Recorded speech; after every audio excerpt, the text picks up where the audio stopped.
Meghan's withdrawal from the angered Duchess led to a significant crisis, clearly apparent. The lack of birthday messages for Meghan Markle on the official royal family social media channels following her instructions to stay away from the King's birthday parade was striking. Sources reported that Meghan Markle was furious, attempting to counter by issuing a press release to UK newspapers. In the release, she claimed that the late Queen had confided in her and even sent private birthday wishes last year. She suggested this was due to their close connection and shared wavelength. It's evident that Meghan Markle's mental state is questionable. Her family, including her husband, mother, and manager, should be held responsible for neglecting her need for help. This situation raises questions about their own motivations and character.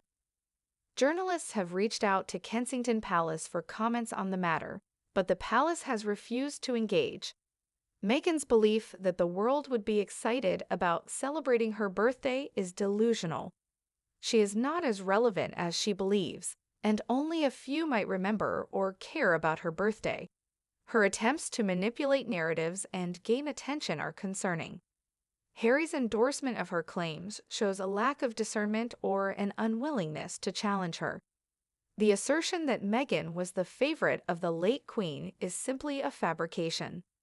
Meghan's credibility is continuously eroding due to her tendency to fabricate stories and create unnecessary conflicts. Meghan's manipulative behavior is reaching new heights.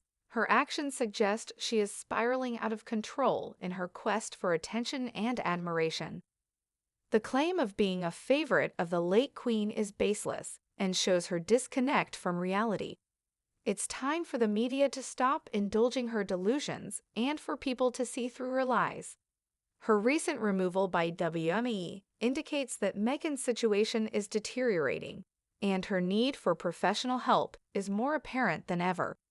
Her persistent claims are becoming increasingly outrageous and damaging her credibility further. It's time for responsible journalism to counter her false narratives and for the public to recognize her behavior for what it is. Meghan's attempt to associate herself with the late Queen is opportunistic and disrespectful. It's questionable why she would want to be favored by a family she claims is racist. Her lack of credibility is evident, and she's undermining her own narrative by making claims that can't be substantiated.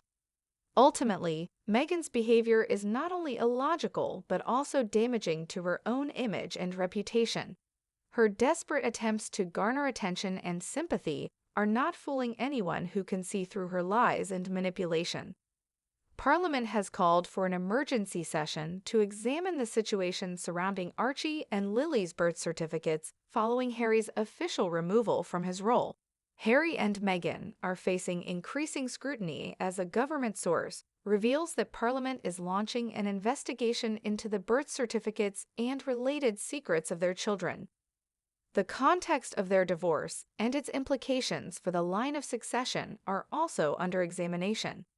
Reports suggest that Charles is not directly handling this matter, leaving it to Parliament to legally address. This development follows closely the news cycle, as Charles and William's input will be taken into account.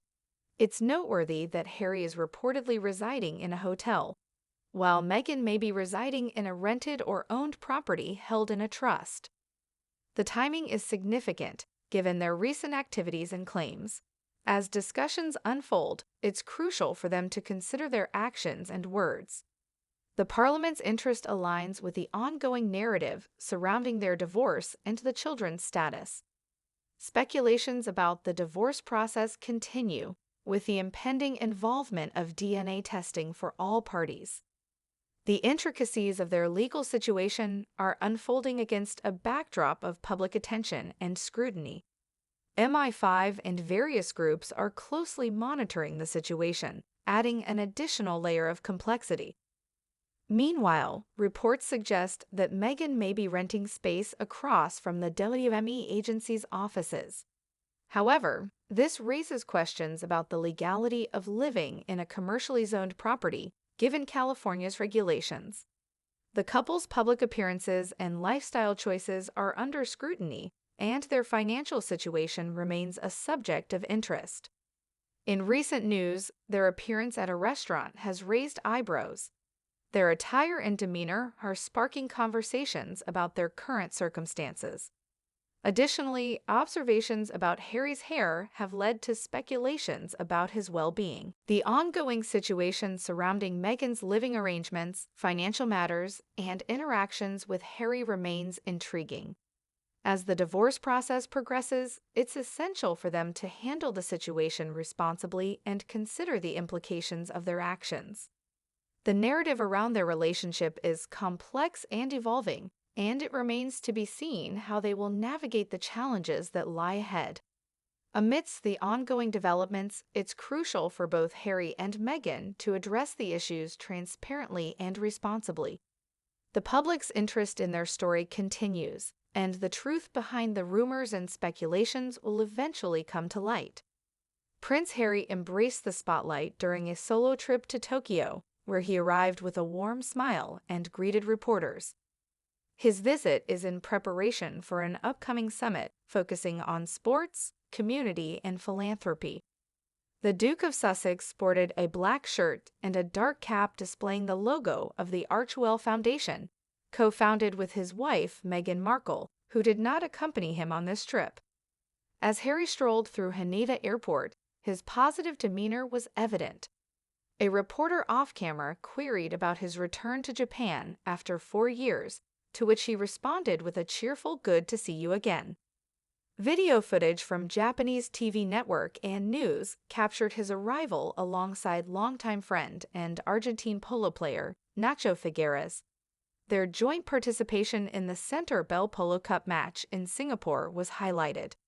The event, aimed at assisting young people affected by HIV and AIDS, reflects Harry's dedication to philanthropy. While some observers noted that high-profile individuals often have discreet entrances at airports, Harry chose to walk through the main hall, engaging with fans and embracing the attention. His enthusiastic response to the press and his connection with fans suggests a genuine appreciation for the celebrity-style attention. Despite Meghan's absence, Harry's reception in Japan was marked by a warm welcome from fans. Princess Diana's enduring popularity in Japan, as well as interest in the Sussexes, underscores the continued fascination with the British royal family. Notably, the Japanese public's response to Harry and Meghan differs from their reception in other regions. Some speculate that Harry's enjoyment of the limelight contrasts with the Japanese cultural values of tradition and respect for elders.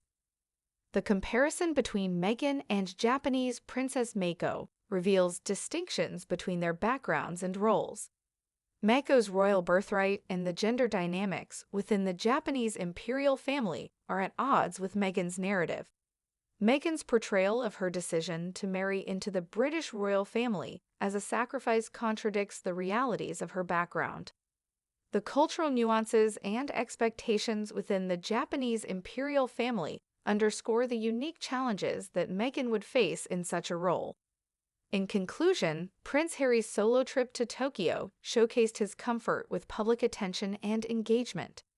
His interactions with fans and the media suggest a genuine enthusiasm for his philanthropic efforts and his role within the royal family.